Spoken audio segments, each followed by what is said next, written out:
Welcome to the greenhouse, guys. We are here with Mama Rhonda.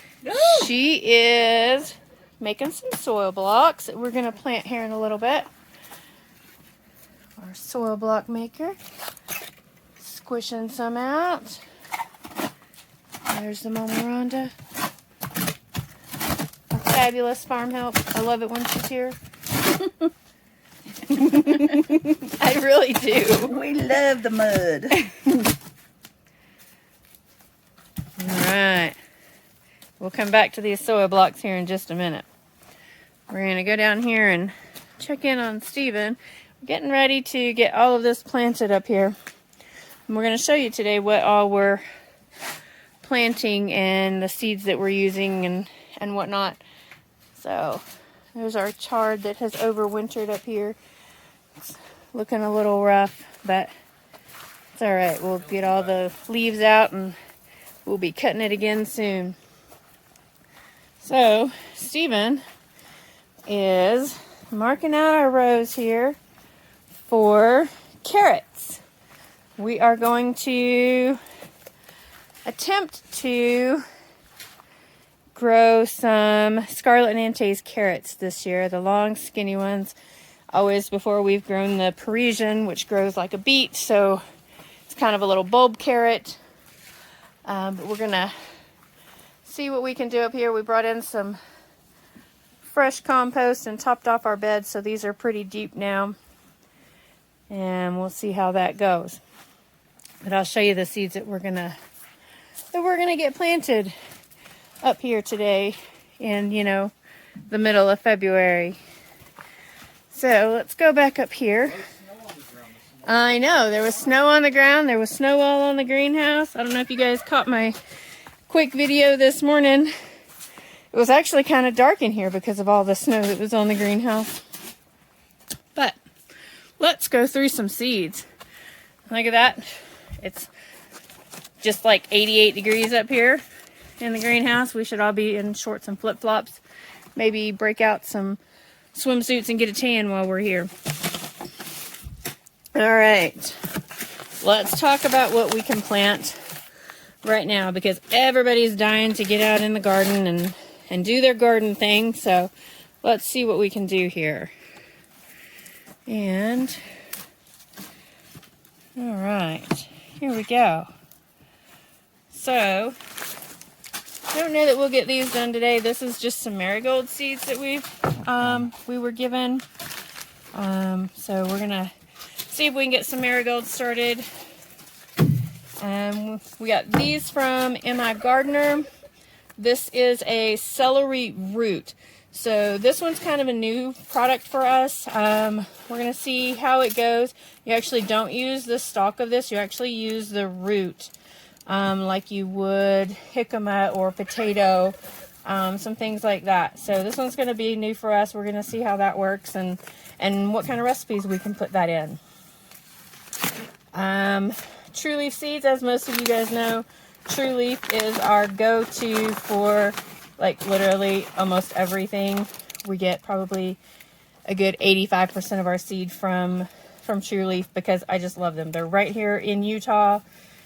Salt Lake, 5 hours from us. We could actually go up and pick up seeds if we wanted to, but we just have them shipped. So we've got a Chioggia bead. I love their new packaging. It is super, super cute. Yeah, I love this new packaging. So this year we're going to go with a Chioggia beet. We have our dark Detroit dark red beet this year. And then our golden beet. So we'll actually have 3 beets this year. I actually even have some white beets that we may kind of sporadically throughout the season use. But we can actually plant these now. These are all cold hardy that can go in the ground right now, especially up here in the greenhouse. We are also going to be planting today some radishes. There it is. We've got a couple of different kinds of radishes for this year also. This is a watermelon radish and of course our cherry bell.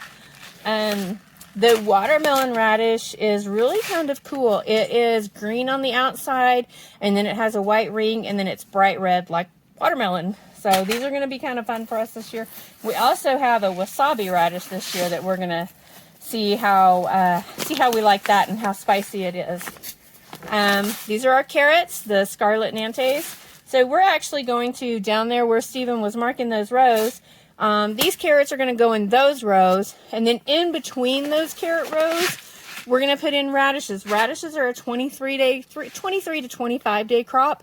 So we'll have the radishes in and out before the carrots ever start carroting. Typically carrots are about a 90-ish day crop. So we could actually have 2 plantings of the radishes before it's ever time for the carrots to get very big.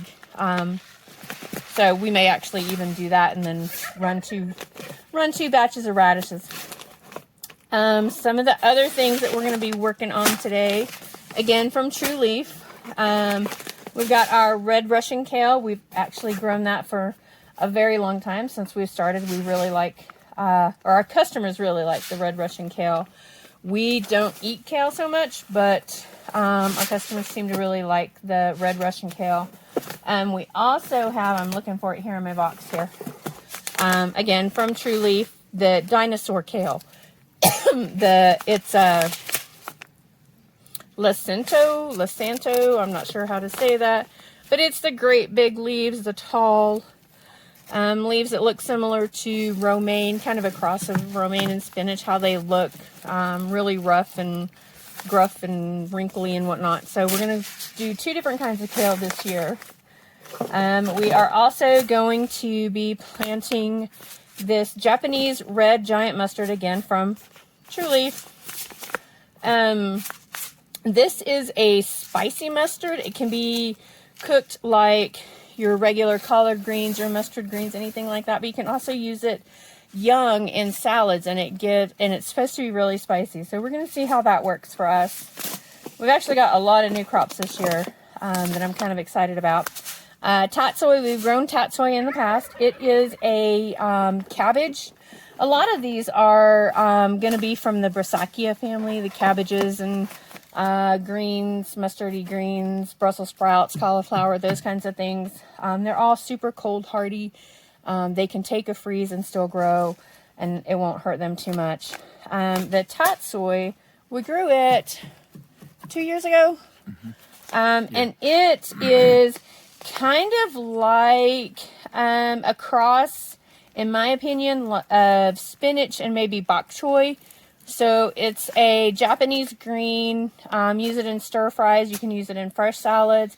Again, the flavor is kind of like a cross between bok choy and spinach. And it grows very much like that too. It grows very similar to spinach. Again, cold hardy.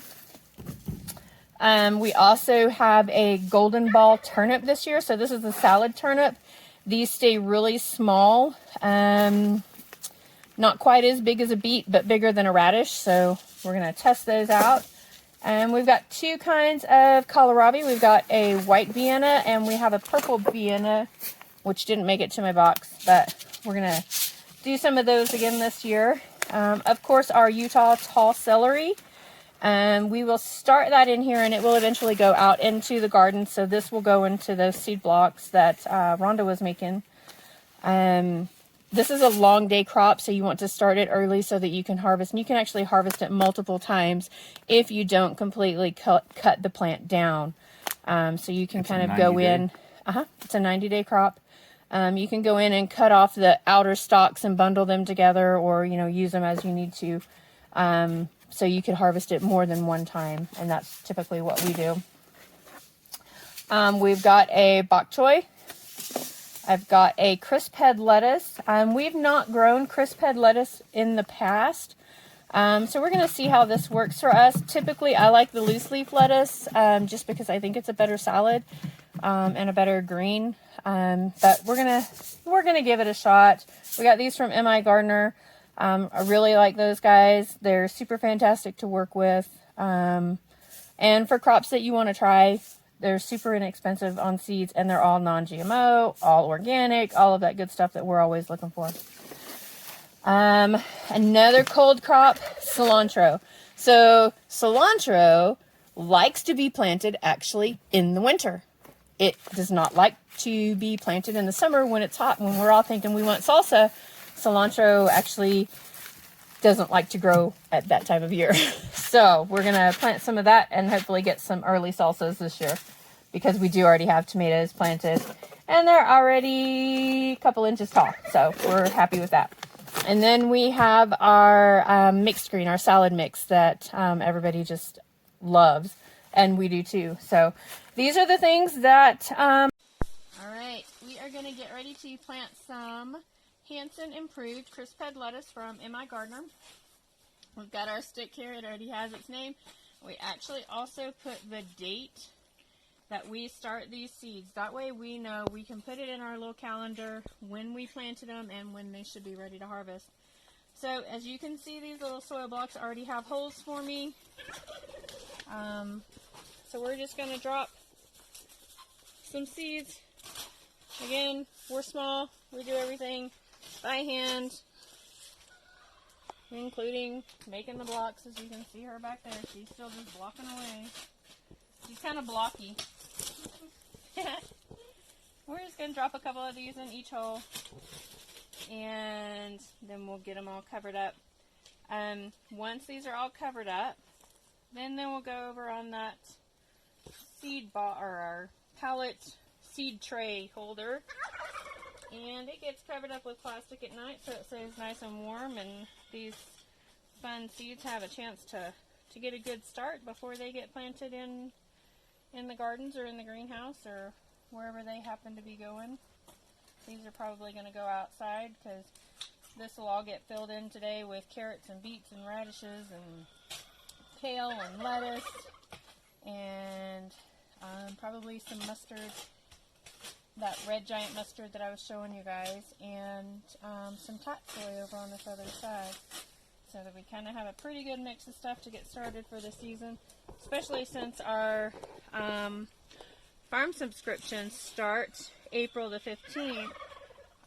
So we want to make sure that we have some really great stuff ready for all of our shareholders. So we need to get a good start on that. And once we get stuff planted down there where Stephen was doing those carrots and beet rows, or carrot and radish rows, we actually have another big sheet of plastic that we'll cover those over with so that those stay nice and warm and can germinate really well. And once they start sprouting through the ground, we'll take that plastic off so it doesn't kill them, because I've already done that to some tomato plants this year. They will overheat. Because I totally forgot to come up and take the plastic off, and came up to some wilted, smushed, overheated tomato plants, which kind of sucked because now I have to start those over. But it's okay. We've got our hillbilly tomatoes already started, and they're about 2 inches tall. And we've already got our San Marzano started, and they're about 2 inches tall. So we should have, hopefully, some early tomatoes this year. Can't wait for those hillbilly tomatoes. We grew those a couple years ago, and they were literally one of the best tomatoes I've ever eaten in my entire life, and it was so pretty. And then, of course, the San Marzanos are the ones that we use for canning and making all of our sauces and whatnot. So, all right, guys, that is it. We had better get busy getting planted while it's still daylight here on the farm. Peace, love, and chickens, and we'll talk to you guys soon.